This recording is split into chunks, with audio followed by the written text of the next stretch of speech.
At Thanksgiving dinner, Dad announced, "Not everyone here earned their seat at this table." Everyone burst out laughing and turned toward me. I smiled and replied, "Fortunately, I've built a life that doesn't depend on your validation. Don't worry, you'll hear about it soon enough." Have you ever been made to feel small by the people who should have lifted you up? What do you do when the people who are supposed to love you most publicly mock your dreams and reject your success? For years, I craved my father's approval. I chased success, thinking it would finally earn me a place at his table. But then, one Thanksgiving, he raised his glass and said, "Not everyone at this table deserves to be here." That was the moment I realized I had to build my own. My name is Olivia Bennett, and this was the first Thanksgiving I'd come home in almost 6 years. The house in Omaha looked exactly the same. Cream-colored siding, the smell of turkey and furniture polish, the faint sound of a football game playing somewhere in the background. Inside, the dining room glowed with warm amber light, like it was trying too hard to feel like family. My father, Frank Bennett, sat at the head of the table, his whiskey glass already half empty, his smile as sharp as ever. He'd spent a lifetime fixing engines and people in the same way by tightening what he didn't understand. My mother fussed over the cranberry sauce, pretending not to notice the tension hanging in the air. My brother Cole told another story about his new truck, and everyone laughed. Everyone but me. Then my father raised his glass, voice booming over the clatter of forks. "Not everyone at this table deserves to be here," he said. The laughter that followed was instant, too loud, too familiar, and every head turned toward me, the overeducated daughter who'd left, the one who made them uncomfortable just by existing. I didn't flinch. I looked at him, steady, and said, "Good thing I built a life that doesn't need your approval. Don't worry, you'll read about it soon." The room fell silent. My mother froze with her fork midair. My father's grin flickered, just for a second. The old wall clock ticked louder than it should have, like it was marking the moment everything changed. I grew up in a house that smelled like motor oil and Sunday dinners, warm, noisy, and full of rules that no one ever said out loud, but everyone understood. My father believed that the world was built by hands, not minds. He ran a small auto shop on the edge of Omaha, fixing everything from pickup trucks to lawnmowers. He wore the same navy coveralls every day like armor. To him, success looked like sweat on your forehead and grease under your nails. Books, computers, ideas? They didn't count. They were for people who didn't know how to work. When I was little, I used to sit on the concrete floor of the shop, swinging my legs while he worked. I loved the smell of the machines, the sparks, the way he could bring something broken back to life with just a wrench and a curse. I thought it was magic, but I also loved the sound of gears turning inside my head, the curiosity that made me wonder why things worked, not just how. I wanted to take them apart, trace the circuits, understand the invisible patterns. He called that overthinking. My mother, Margaret, floated through our days like a quiet melody. She was gentle, patient, always smoothing tension before it could harden into conflict. Whenever Dad snapped, usually at me for messing with junk again, or forgetting my place, she would murmur, "He means well, live. You know how he is." She said it so many times it became a lullaby of excuses, one that wrapped me up and shut me down at the same time. Then there was Cole, my older brother, the golden child, quarterback of the high school football team, captain of everything, the one who made Dad's chest puff up with pride at every Friday night game. His trophies filled a whole wall in our living room. The pride of the Bennetts. Everyone called him, and Dad never corrected them. He didn't have to. The silence that followed said everything. Cole was what I should have been. I wasn't jealous of him. Not exactly. I just wanted to be seen for what I could do, while Cole was throwing footballs in the backyard. I was digging through the junkyard behind our house, collecting old radios, broken speakers, discarded circuit boards. I'd spend hours in the garage after school, sitting cross-legged on the floor with a screwdriver in one hand and a flashlight between my teeth. I didn't have money for new parts, so I learned how to make old ones sing again. When I repaired a busted transistor radio at 12, the signal fuzzed to life with a song from the 80s, and I nearly cried. That homostatic felt like the first sound of belonging.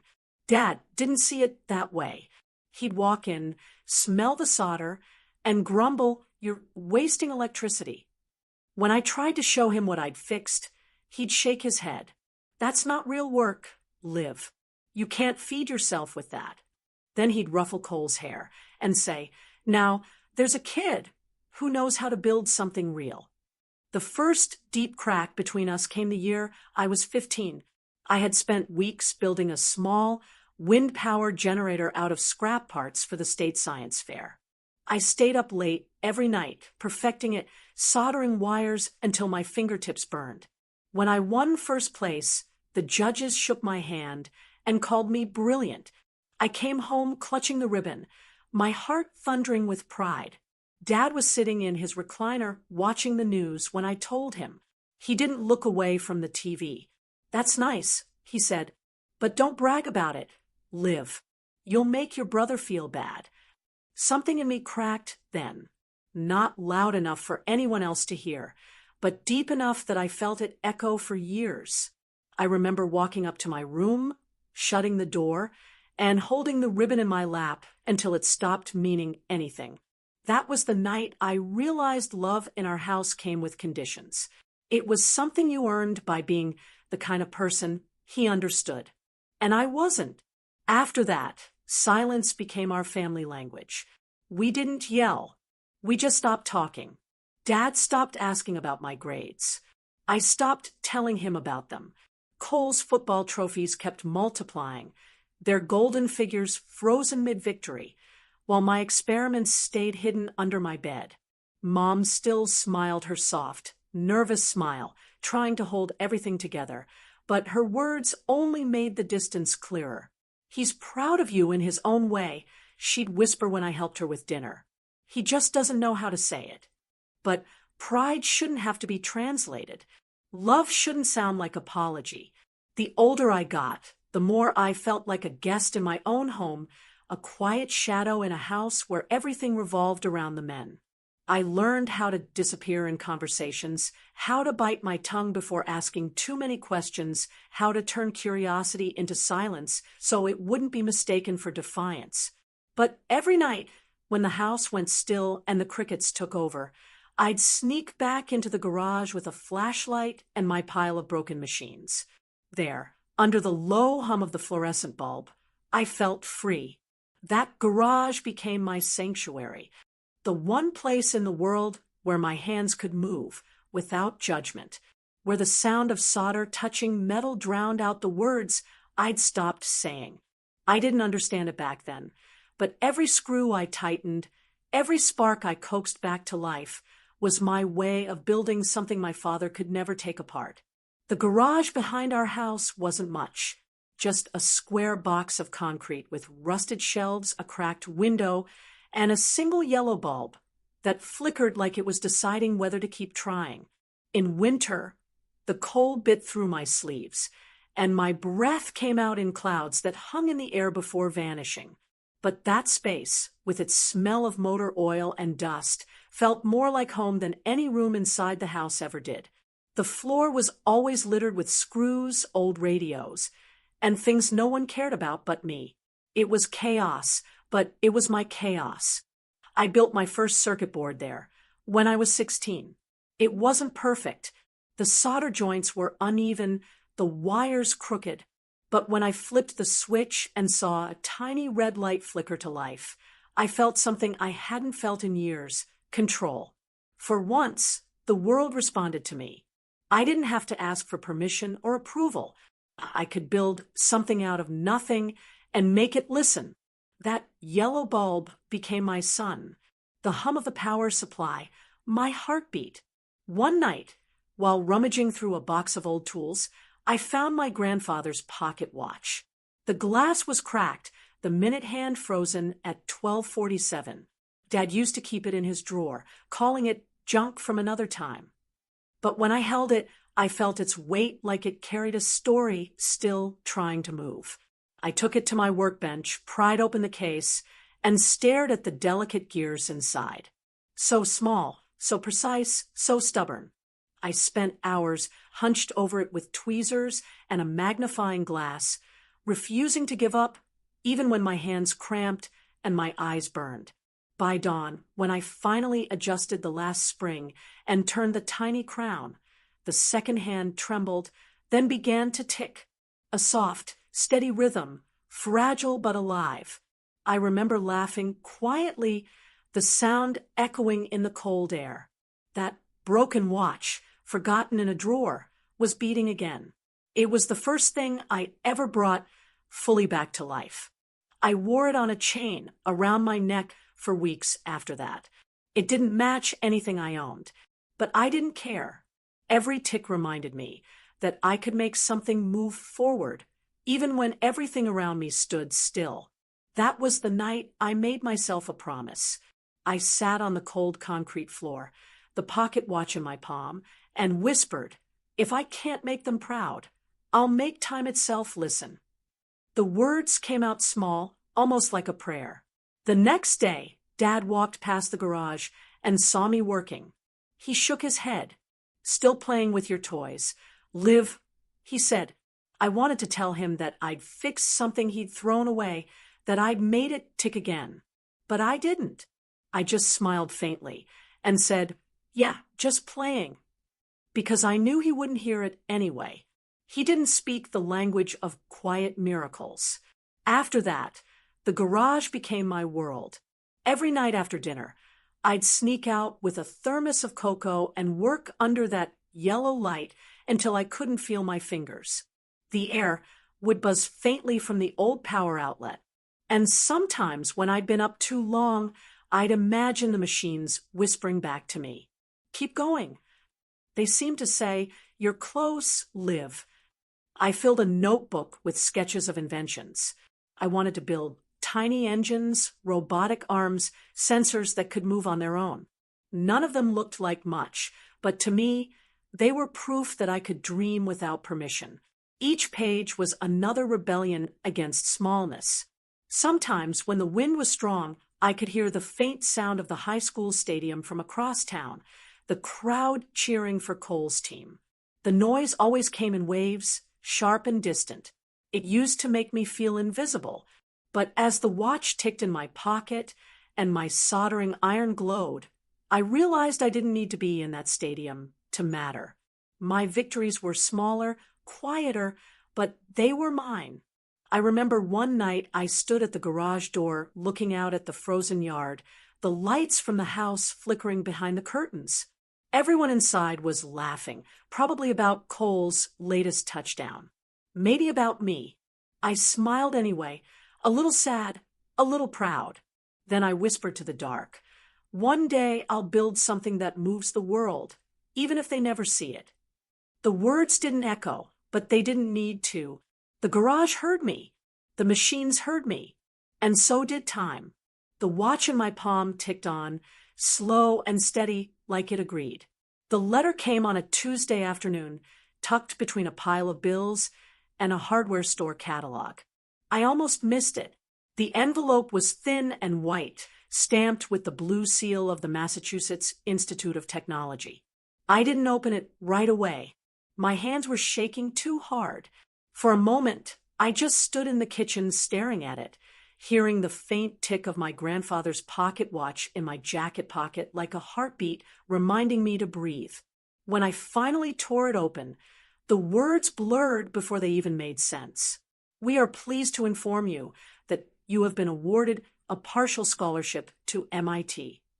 I read it again and again, whispering the words out loud just to be sure they were real. A partial scholarship. I had done it. I ran outside to the garage, letter in hand, like it was proof of something I'd been trying to say my entire life. Dad was out front, leaning against his truck, oil on his hands, radio humming old country songs. Dad, I said, breathless. I got into MIT on a full scholarship. Oh, Liv. He didn't even look up at first. MIT, he repeated, wiping his hands on a rag. That's for people with money and no sense. It's a full ride, I said quickly. They're covering tuition, all of it. I'll work for housing. I'll figure it out. It's a chance. My chance. He laughed once, low and sharp. A chance for what? To waste 4 years pretending you're better than the people who raised you. My throat tightened. It's not about that. It's about what I can build, what I can learn. This is what I've worked for. He tossed the rag onto the hood of the truck. You think I care about those toys you build in the garage? That's not real work, Liv. That's daydreaming. MIT doesn't make people like us. It eats them alive. I felt something heavy slide down inside me, like a door closing. I can handle it, I said quietly. I've handled everything else. For a second, he just stared at me like he was trying to see the child he used to understand, but couldn't find her anymore. Then he said almost softly, You go.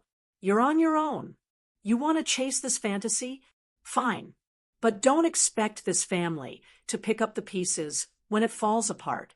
Behind him, the light from the setting sun hit the windows, turning everything gold except his eyes. They were hard, unblinking. I wanted to believe he didn't mean it, that he was just scared for me in his own way. But deep down, I knew this was final. Mom was standing by the doorway, her hands clutching a dish towel, knuckles white. She didn't say anything, just watched us, her face pale, with something between fear and heartbreak. When I turned to her, she gave me that small, tremulous smile I'd known my whole life. He doesn't mean it, Liv, she said. You know how he gets. I nodded, because it was easier than telling her that this time he did mean it. That night, I packed quietly. I didn't have much, just 2 suitcases, a stack of notebooks, and the pocket watch. I couldn't sleep, so I sat at my desk, staring at the letter again under the lamp. The words congratulations and we look forward to your contributions glowed faintly in the yellow light. I thought about the garage, about the small red light on my first circuit board, about the night I whispered that I'd make time itself listen. Maybe this was time's answer. In the early morning, I heard the creak of the floorboards. Mom moving softly down the hallway. She knocked on my door, then opened it halfway. Her eyes were red. She held out a paper bag. Sandwiches, she said, voice shaking. For the bus. And an apple. You'll need to eat. I took it and tried to smile. Thanks, Mom. She hesitated, then stepped forward and hugged me. It was quick, almost clumsy, but warm. When she pulled away, she whispered, You have your grandfather's hands. You know, he would have been proud. Then she left before I could answer. When I stepped outside, the morning was cold enough to sting. The bus stop was 2 blocks down. I dragged my suitcase through the frost, the wheels bumping over the cracks in the pavement. The neighborhood was still asleep, smoke rising from chimneys, the distant bark of a dog, the smell of diesel in the air. As the bus rounded the corner, I looked back at our house. The windows were dark except for one, the kitchen where Mom stood behind the curtain, a shadow in the soft glow of the stove light. I raised my hand, even though I knew she couldn't see me clearly. Dad's truck was still in the driveway. The engine was off. He didn't come out. When the bus doors hissed open, I climbed aboard, sat by the window, and pressed my forehead against the glass. The pocket watch ticked softly in my coat pocket, each beat steady and sure. For a long time, I watched our street fade into the gray horizon, the familiar shapes of home growing smaller until they disappeared. I didn't cry. I thought I would, but I didn't.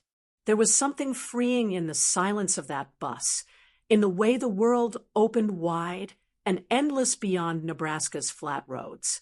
I didn't know what waited for me in Boston, just that it was mine. As the bus picked up speed, I took the watch out and turned it over in my hands. Its face caught the weak morning light, the second hand ticking with perfect rhythm. "We're going," I whispered. "Let's make it count." Outside, the frost sparkled like metal. The highway stretched ahead, long and bright, carrying me toward a place where I wouldn't need anyone's permission to exist. Cambridge was nothing like Omaha. The city moved faster, spoke louder, and never stopped glowing. Even the air felt smarter somehow, charged with ambition. I rented a room in a crumbling 3-story house off Massachusetts Avenue, the kind with radiators that hissed all night and windows that never fully shut. My room was barely wide enough for a twin bed and a folding desk, but it had a single window overlooking the street, and from there I could see the faint red glow of the MIT dome. It felt close enough to touch, like a promise I had finally caught. The scholarship covered tuition, but not living expenses. So I took whatever jobs I could find. Washing dishes at a cafe before sunrise, cleaning labs at night, running on coffee, and luck. I kept the pocket watch in my coat pocket at all times. And when I was too tired to think, I'd slip my hand inside, feel the slow rhythm of its ticking, and remind myself why I was here. If I can't make them proud, I'll make time itself listen, days blurred together. Lectures in the morning, problem sets in the afternoon, work until midnight. Some nights I'd stay in the robotics lab until dawn, curled up on the floor beside half-assembled prototypes, the hum of machines lulling me into shallow sleep. My body was constantly tired, my brain constantly alive. I built small robotic arms out of scrap parts from the lab's discard bin, programmed microcontrollers on borrowed laptops, and dreamed of machines that could move like living things, precise, silent, and kind. MIT was full of brilliance and arrogance in equal measure. My classmates came from families of scientists and CEOs. They spoke about innovation like it was their birthright. I stayed quiet most of the time, absorbing everything. I didn't have pedigree. I had hunger.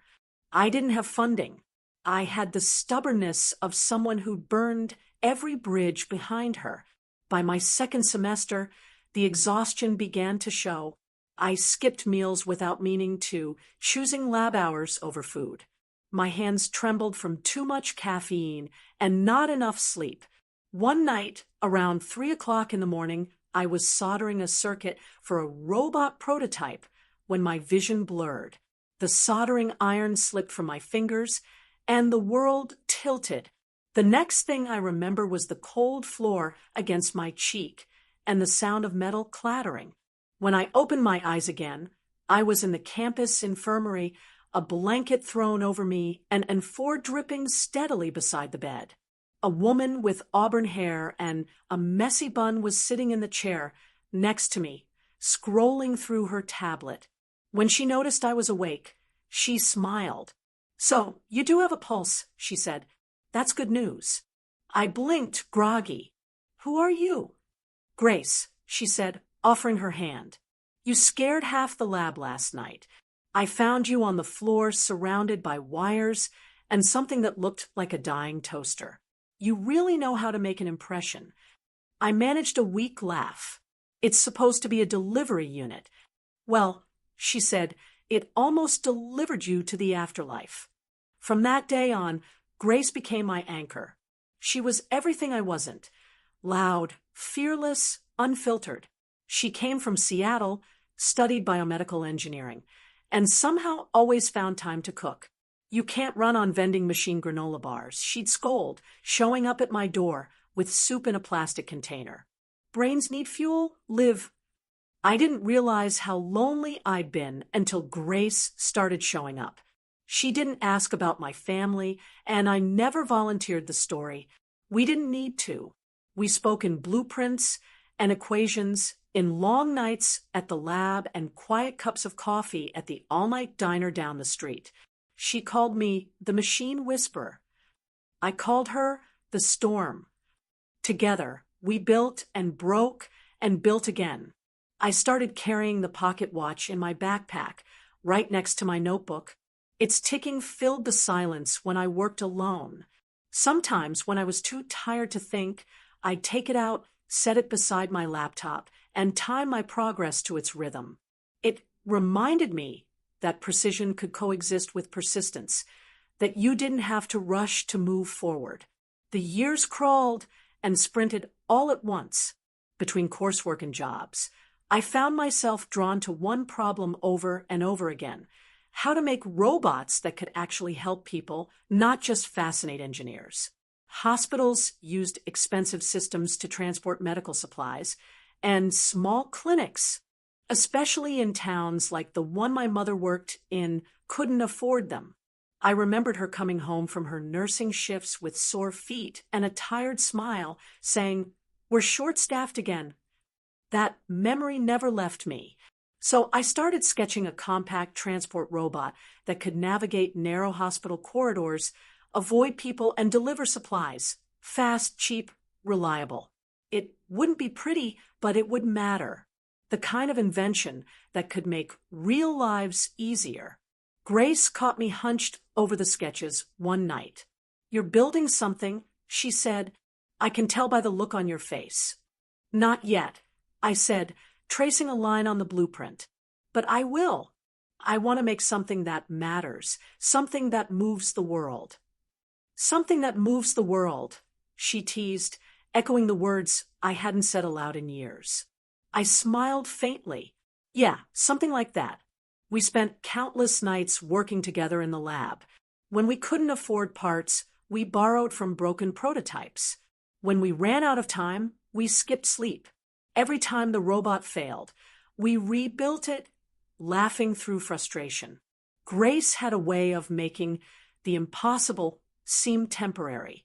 There was one night after a long test run finally succeeded, when we sat on the floor eating cold noodles straight from the container. The robot rolled past us, humming quietly as it carried a tray from one end of the room to the other. "You realize," she said, "you just built the thing you used to dream about." I watched it move, slow but steady, and felt something rise in my chest. Something that felt like pride, but softer. "Not yet," I said. "This is just the start." I didn't tell her that I was already imagining where it could go, into small town hospitals, rural clinics, places forgotten by progress, places like where my mother still worked. Her hands cracked from winter, her heart too big for the world she lived in. I wanted to send her something that would ease that weight, even if she never knew it came from me. By the time I graduated, I had more than a degree. I had a prototype, a dream, and a single truth that had carved itself into my bones. Survival wasn't about escaping the past. It was about transforming it. The day before commencement, I sat by the Charles River with Grace, watching the sunset reflect off the water. The pocket watch ticked softly in my hand. Grace nudged my shoulder. "So, what's next for you, Bennett?" I looked toward the horizon where the city lights were beginning to shimmer and said, "I think it's time to build something that doesn't need anyone's permission to exist." The wind off the water was cold, but I didn't feel it. For the first time, I wasn't running from home anymore. I was running towards something entirely my own. After graduation, Boston no longer felt big enough. The city had given me everything I needed to become who I was. But it also reminded me too much of survival, of cold nights and fluorescent lights and ramen dinners that tasted like determination. Grace felt it too. One night, over coffee in a quiet diner near Kendall Square, she said, "What if we stop building other people's dreams and start building ours?" That's how Northline Robotics was born. A name chosen at 2 o'clock in the morning when the world felt endless and possible. We packed our few belongings into her old hatchback, strapped the prototypes into the back seat with duct tape, and drove west until the skyline gave way to mountains. We chose Denver not because it was convenient, but because it was wild. It had open skies, sharp air, and room to breathe, something Boston never had. We found an old auto garage on the edge of the city and rented it for next to nothing. The space was drafty, its walls lined with rusted tools and peeling paint. It smelled faintly of gasoline and rain-soaked concrete, but to us, it was perfect. A blank canvas. We scrubbed it clean, set up folding tables, strung extension cords across the floor, and claimed it as home. The early days were brutal. Winters in Denver could cut through your bones, and the heater barely worked. We wore gloves while coding, our breath fogging in front of us as we sat huddled around laptops. Dinner was always the same: canned soup, reheated noodles, or the occasional pizza when we landed a freelance gig to keep the lights on. The nights blurred together, code turning into numbers, numbers turning into hours, and hours turning into years. We built everything by hand: frames, sensors, circuitry. Grace handled design. I handled mechanics and algorithms. Our first prototype, Northline 1, was small, clunky, and constantly breaking. Its navigation was shaky, its sensors unreliable, but it had a pulse. We stayed up entire nights rewriting code and soldering joints until our fingers went numb. Every time we thought we were close, something failed spectacularly. Motors overheating, software loops freezing, batteries dying in smoke. Money ran out faster than courage. Investors smiled politely, but passed. They didn't understand why two women with no corporate backing thought they could compete with billion-dollar robotics firms. Too niche, they said. Rural healthcare doesn't scale. They were right about one thing. It didn't scale easily, but that wasn't the point. It wasn't about markets or profits. It was about meaning. I wanted to build something that mattered to people who were never seen. By the second year, our accounts were nearly empty. We owed back rent on the garage. Our equipment was failing, and even Grace, eternally optimistic Grace, started to lose her light. One night, she slammed her laptop shut and said, "Maybe they're right, Liv. Maybe no one's waiting for this." I didn't answer. I just stared at the old pocket watch sitting on the workbench beside me. It was still ticking, steady and patient, like it always had. I thought of my father's voice. MIT is for people with money and no sense. Then I thought of my mother's tired hands, her hospital shifts, her quiet strength. I looked at Grace and said, "Someone is waiting. They just don't know it yet." The next morning, I wired every last dollar from my personal savings into the company account. Grace didn't find out until later, when she checked the books and froze. "You put in everything?" she asked. "Everything you had?" I nodded. "If we're going down, I'd rather do it building something real." She stared at me for a long time, then exhaled. "Okay," she said, "then let's make it count." A month later, a hospital in rural Montana reached out. Their administrator, Dr. Patel, had read a small blog post about our prototype and wanted to test it. "We can't afford the big commercial systems," she said over the phone, "but we'll take anything that works." Grace and I packed up Northline 1, wrapped it in blankets, and loaded it into a rented van. The drive took 16 hours through snow-covered plains and mountain passes. By the time we arrived, the sky was lavender with dawn. The hospital was small: 2 floors, 20 rooms, a handful of nurses who looked more tired than paid. We spent 3 days setting up sensors and mapping the hallways. The staff watched us curiously, but didn't expect much. When the first trial run began, I held my breath. The robot rolled softly down the hall, turned at the first corner, and for once didn't crash. It carried a tray of lab samples from the nurses' station to the diagnostics wing without a single error. The nurses clapped, half in disbelief. By the end of the week, Northline 1 had completed over 200 deliveries. Supply turnaround times dropped, costs plummeted, and nurses who once spent hours running errands now had time to sit with patients. Dr. Patel called us into her office on the final day. "You didn't just save us money," she said. "You gave us time." On the drive back to Denver, neither Grace nor I said much. The snow came down in slow sheets, catching in the headlights. Halfway through Wyoming, she looked at me and said, "We did it, didn't we?" I smiled faintly, my eyes still on the road. "Barely," I said, "but barely counts." The next morning, a local Montana newspaper ran a small story titled, "Engineer Builds Robots for Rural Healthcare." It wasn't a national headline. It wasn't front-page news, but it was something. The first time I saw my name in print, I didn't feel triumphant. I felt still, like a clock that had finally found its rhythm. The article spread quietly, first among medical forums, then local tech circles, then small-town hospitals that were desperate for affordable solutions. Emails began to arrive, slowly at first, then dozens at a time. "Can we test your model? Can we license your design? Can you teach us how it works?" Within 6 months, we had more orders than we could handle. Grace cried when the first real check cleared. I didn't cry. I just stood in the middle of our cold garage, the robot humming softly beside me, and whispered, "They don't see me, but the world will." And it did. By the end of the year, Northline Robotics had expanded into a proper workspace. The walls were clean now, the lights bright, the floors warm. But I kept that old pocket watch on the shelf above my desk, still ticking away the hours.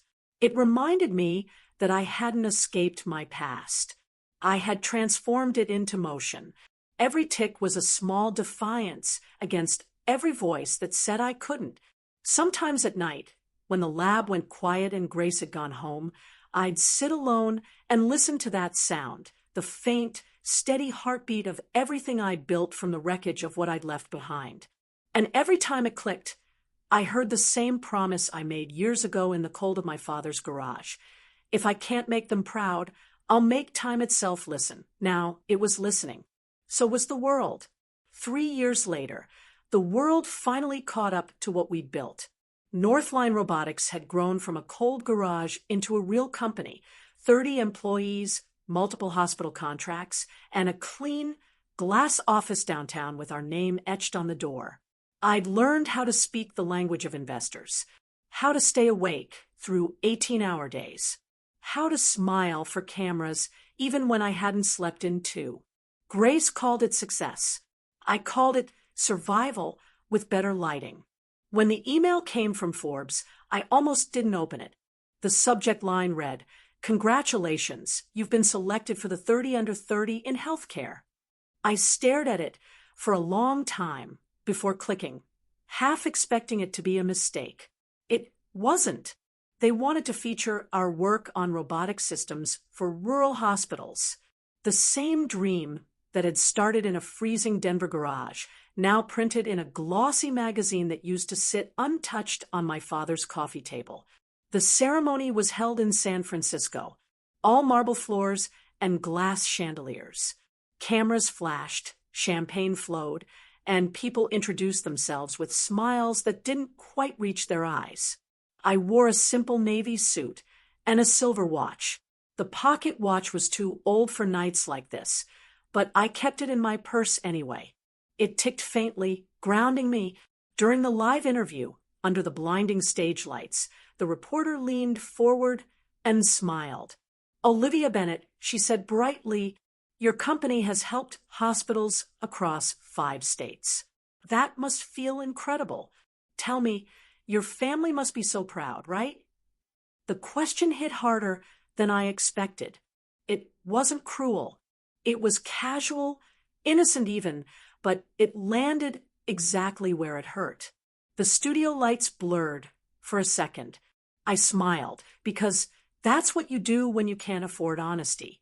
"They're probably busy," I said lightly. "We don't talk much about work." The interviewer laughed politely, moved on to the next question, and the cameras kept rolling. I answered everything, perfectly measured, articulate, unshakable. But inside, I could feel something small and familiar hollowing out a space in my chest. That night, I returned to my hotel room, overlooking the bay. The city below glowed like circuitry. Every light, another heartbeat of a world that never slept.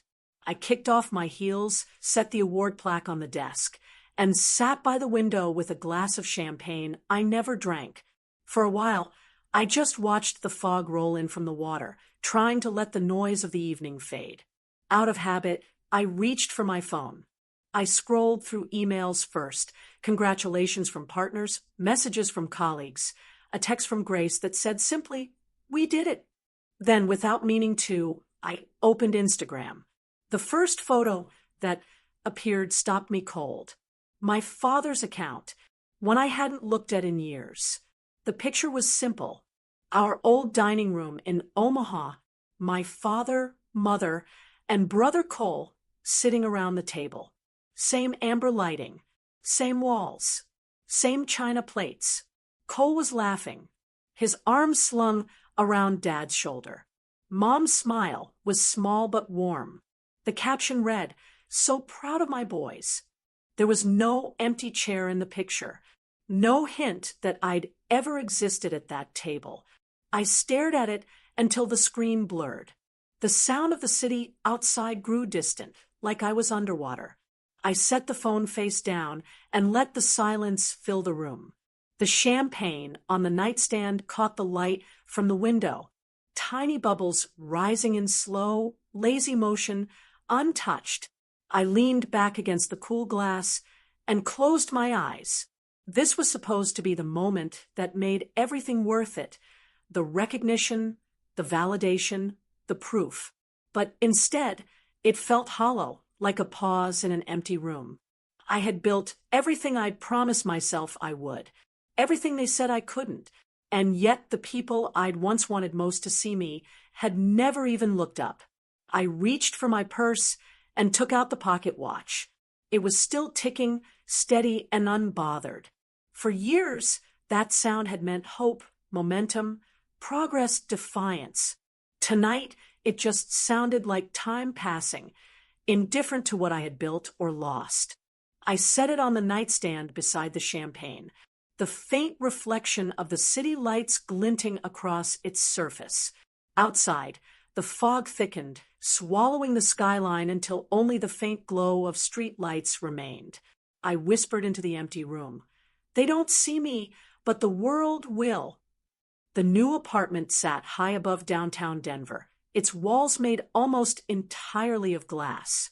From where I stood in the living room, the Rockies stretched across the horizon like a memory that refused to fade.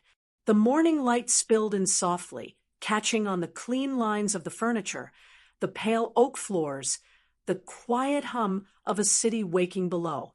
For the first time in years, I didn't hear machines, alarms, or footsteps in hallways. Just air. Just silence. When I moved in, I promised myself I wouldn't fill the space with noise. No clutter, no chaos, no ghosts. The walls were bare except for 3 frames: my MIT diploma, the first Northline robotics blueprint, and a photo of the prototype that saved that Montana hospital. Between them hung the pocket watch encased in glass. It still ticked, its rhythm soft and steady, a reminder not a struggle anymore, but of arrival. The centerpiece of the apartment wasn't the view or the decor. It was the table. I'd commissioned it from a local craftsman who salvaged wood from abandoned barns in the mountains. 12 feet long, reclaimed walnut with 12 identical chairs. No head, no end, everyone equal.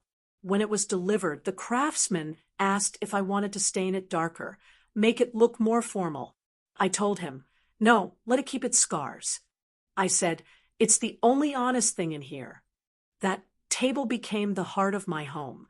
Not for show, not for meetings or media interviews, but for something quieter. Solitude without loneliness. Some nights I'd make a simple meal, just soup and bread, and eat in the soft glow of the pendant light hanging above it. Other nights, I'd spread out sketches for new prototypes, tracing ideas across its worn surface until dawn. There was a peace in that routine, a rhythm I had never known in the house I grew up in.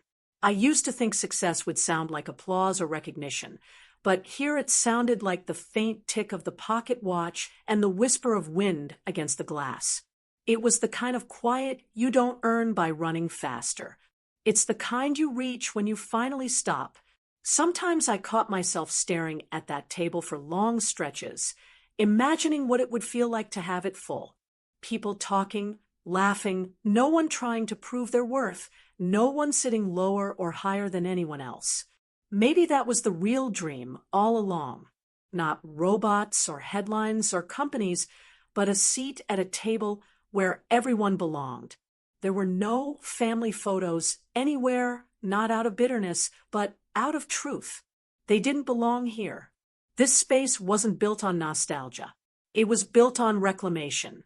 I had spent too many years trying to make something out of absence. Too many nights wanting someone else's approval to make me whole. Now, the absence was part of the design. Every inch of quiet, every empty chair was exactly where it should be.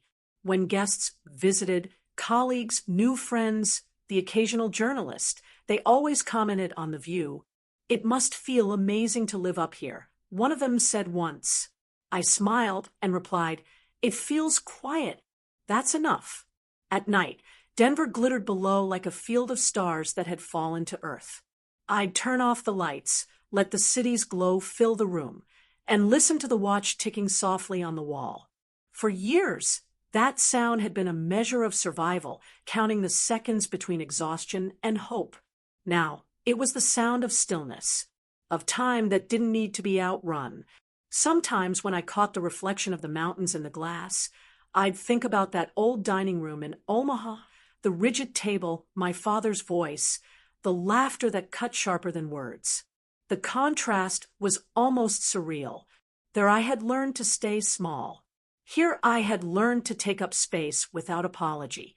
I didn't build luxury. I built peace.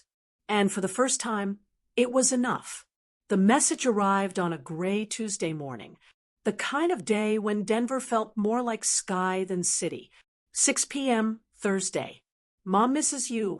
Just that. No emojis. No pretense of small talk. 7 words that landed heavier than they should have. I must have read it a dozen times. The cursor blinking on the screen like a heartbeat. It had been years since I'd gone back to Nebraska. Years since I'd stepped inside that house with its amber light and walls that could hold a grudge. I'd promised myself I wouldn't return unless I wanted to. And I wasn't sure if this counted as wanting. But "Mom misses you" was enough. It always had been. So Thursday morning, I packed a small bag, grabbed my coat, and started driving east. The miles blurred by, in slow stretches of highway and empty plains, the mountains fading behind me like a memory I wasn't ready to let go of. The pocket watch sat on the dashboard, its steady tick filling the silence between radio and wind. By the time I reached Omaha, dusk had settled over the streets, washing everything in the kind of pale orange that made even the ordinary look forgiving. Their house looked smaller now, like someone had pressed time down on it. The shutters still green, the porch light still flickering. For a moment, I just sat in the car, engine running, hands gripping the steering wheel. Then I turned it off, pocketed the watch, and walked to the door. Mom opened it before I could knock. "Liv," she said softly, the same voice that used to wake me for school. Her smile trembled, caught between guilt and relief. "You made it." I did. I tried to smile back. The warmth hit me first, the smell of turkey, cinnamon, and something faintly metallic like memory. The dining room was just as I remembered. Too much light, too little space to breathe. My father sat at the head of the table. Same spot, same posture, older but unchanged. His hair had thinned, his shoulders stooped slightly, but his presence still filled the room like static. He looked up, surprise flickering across his face before he masked it with a tight smile. "Well," he said, "didn't think you'd actually come." "I almost didn't," I said, matching his tone. Cole was there, too, sitting beside his wife, a broad grin on his face. "Liv, you wouldn't believe it. We just finished remodeling the house. Built it ourselves. 4 bedrooms, garage big enough for both cars. Dad says it's the pride of the Bennetts." Of course he did. I smiled politely, let him talk. He filled the air with stories about Little League and mortgage rates. The safe kind of talk that kept everything else buried. I nodded in the right places, laughed when I was supposed to. Mom busied herself at the counter, her movements careful, as if one wrong sound might break the fragile peace. The conversation stayed light for most of dinner, but it was the kind of light that flickers before it burns out. Every word was layered with the things none of us were saying. My father asked about my machine company in the same tone someone might ask about a hobby. My mother asked if I was eating enough. Cole offered to set me up with one of his friends who liked smart women. It was after the second bottle of wine that the air changed. My father leaned back in his chair, swirling the glass in his hand. His cheeks were flushed, his eyes gleaming with the kind of nostalgia that usually precedes cruelty. He raised his glass, voice booming like old times. "You know," he said, "not everyone at this table deserves to be here." The words hung there for a beat, heavy and familiar.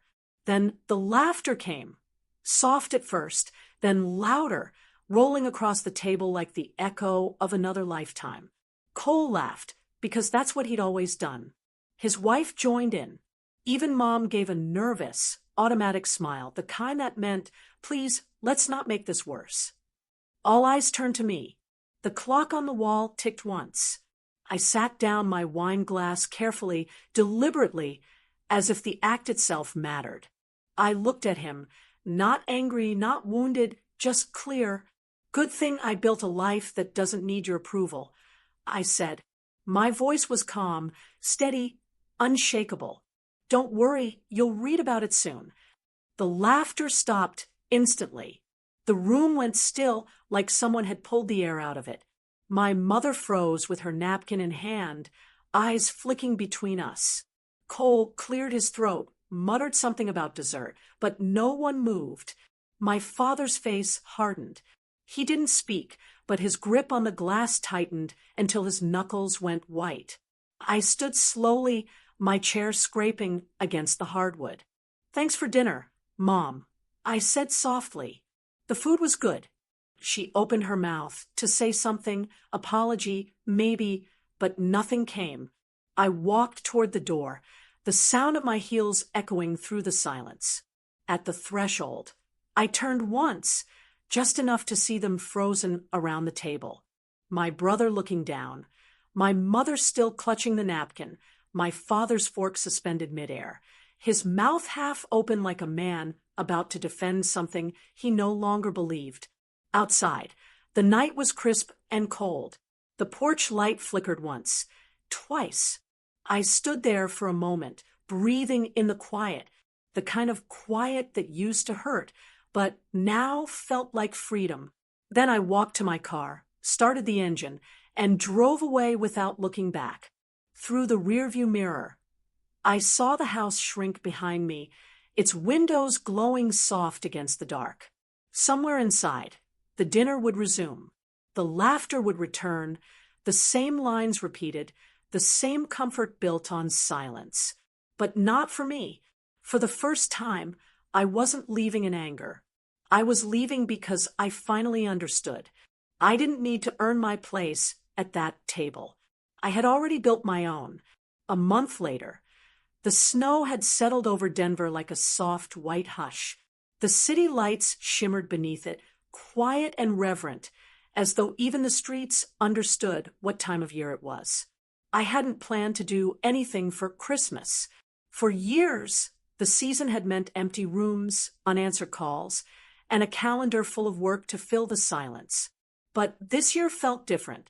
Maybe it was the dinner in Omaha, the look on my mother's face, or maybe it was the realization that some wounds only stop bleeding when you stop waiting for someone else to heal them. Whatever it was, one morning in early December, I called Grace.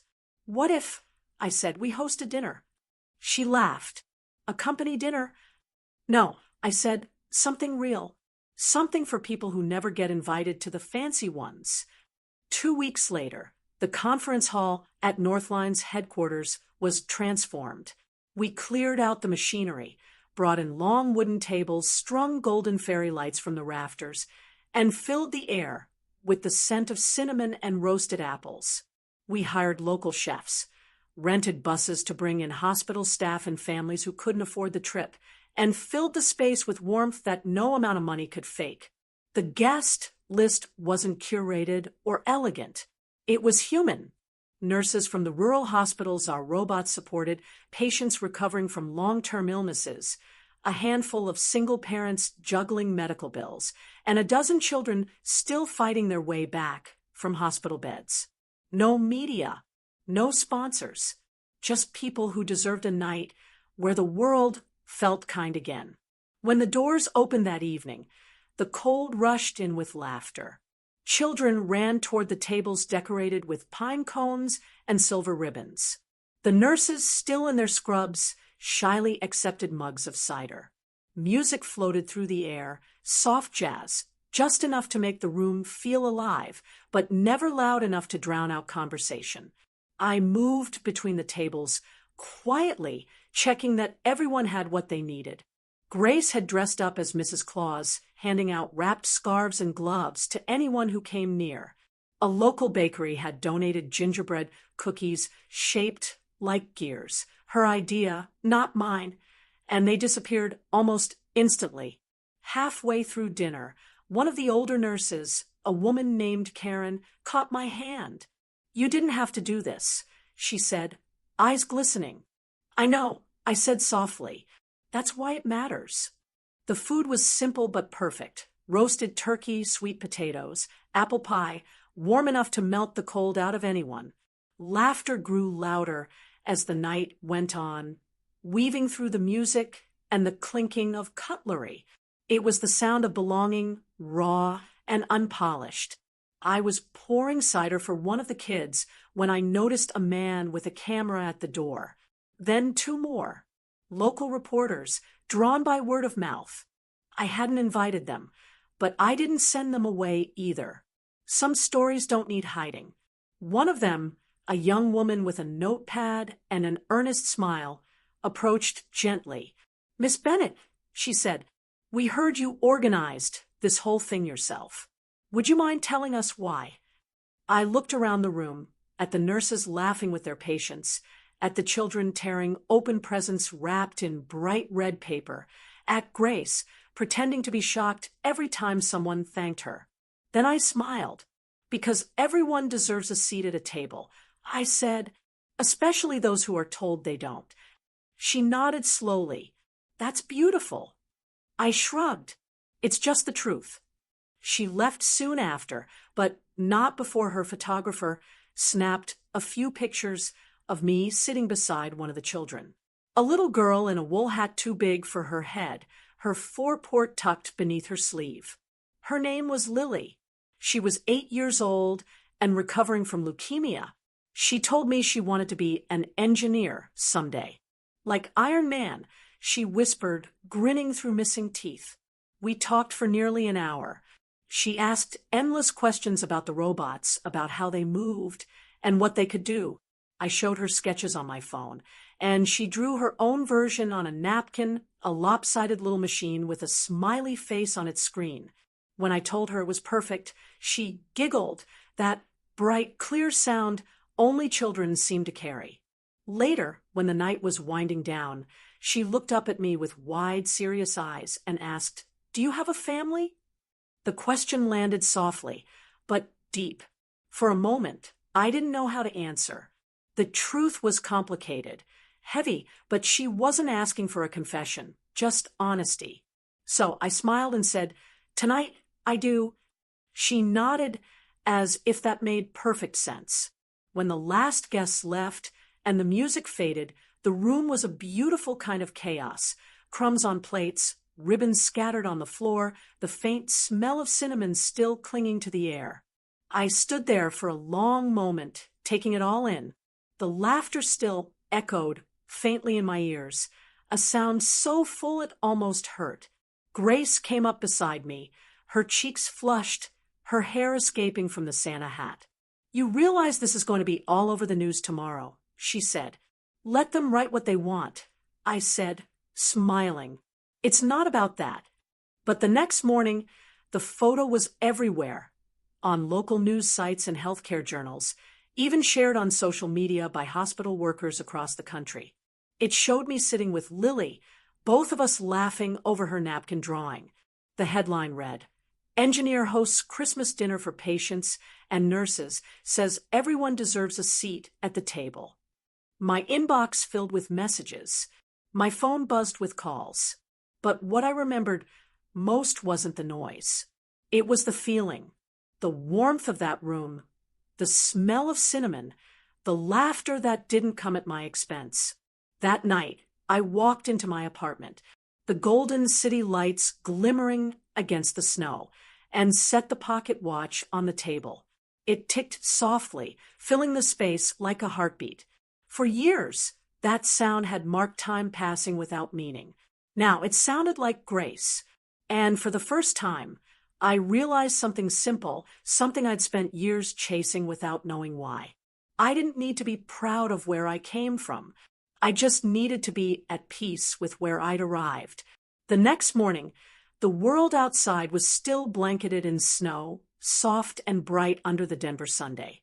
The apartment was quiet, except for the faint hum of the heater and the steady ticking of the pocket watch on the table. I was making coffee when my phone began to ring. The number was familiar but unexpected. Home. For a second, I almost didn't answer. Then I did. "Liv." My mother's voice was small, breathless, like she'd been holding it in for years. "It's everywhere. The news, the papers, your photo, the dinner, the little girl. Your father saw it first thing this morning. He didn't say anything. He just left the paper open on the table." I closed my eyes and leaned against the counter, the warmth of the mug grounding me. "It's okay, Mom," I said quietly. "I didn't need you to see that I'm good. I just wanted you to know I'm okay." She was silent for a moment. Then I heard the sound of her crying softly on the other end, the way she used to when she thought no one was listening. "He was wrong," she whispered. And I was too. I told myself staying quiet would keep the peace. But silence never protected anyone. I see that now. I swallowed the ache in my throat, staring out the window, where snow still drifted down like ash. "I know, Mom," I said gently. "You don't have to explain." "I should have stood up for you," she said, her voice breaking. "I should have told him to stop, that you didn't need to be like him or your brother to make us proud. I thought I was keeping the family together, but all I did was lose you." The words hit harder than I expected. Not because they were harsh, but because they were honest. The kind of honesty that comes too late and still matters anyway. "You didn't lose me," I said softly. "I just had to go build something else before I could come back." She laughed through her tears, a shaky, fragile sound. "Your father," she paused, searching for the words. "He didn't say anything, but when he read the article headline, 'She built a table for those who had none,' he just sat there for a long time. Then he folded the paper and walked out to the porch. I pictured it instantly. The old kitchen bathed in morning light. The newspaper spread across the wooden table. The same table where those words had once been spoken. "Not everyone at this table deserves to be here." And now, years later, another table, another story printed for the world to see. "Maybe he's thinking," I said. "That's a start." "Do you think he'll call?" she asked. I smiled faintly. "I don't need him to." She was quiet again. the kind of quiet that felt like a breath after a storm. "It's Christmas soon," she said finally. "If you want, you don't have to, but—" "Mom," I interrupted gently, "every Christmas gives us another chance to start again. Maybe this one's yours." I heard her inhale sharply, then exhale in relief, like a weight she'd been carrying had finally slipped off her shoulders. "I love you, Liv." "I know," I said and meant it. "I love you too." When the call ended, I stood there for a long time, the phone still in my hand, the apartment wrapped in the hush that follows forgiveness. Outside, the snow had stopped falling, and sunlight streamed through the window, scattering across the long wooden table. On it sat the folded newspaper, the Denver Post, its front page still visible. "Engineer builds a table for those who had none." Beside it laid the pocket watch, its face reflecting the light, its steady tick echoing softly through the room. I sat down, running my fingers along the worn wood grain of the table, tracing its imperfections. Every mark told a story: the late nights, the loneliness, the building and rebuilding of a life that no longer needed permission to exist. For the first time in a long time, I didn't feel angry or small or unseen, just peaceful, whole in the quiet. The watch kept ticking, unbothered by the world's noise. Its rhythm filled the space like a heartbeat, patient and alive. I smiled to myself, looking out over the snowy Denver skyline, the mountains standing tall in the distance, strong, steady, and forgiving. Time, I thought, doesn't heal by erasing. It heals by keeping rhythm until you're ready to dance again. And as the city shimmered below, I whispered into the stillness, "Merry Christmas, Mom." The watch ticked once more. Steady, sure, the sound of life moving forward, one beat at a time. If anyone ever told you that you don't belong at their table, build your own. Make it wider. Fill it with the ones who are left standing in the cold, the ones who are told to wait their turn, to stay quiet, to be smaller. Have you ever had to build your own table? Tell me about it in the comments below. I'd love to hear your story.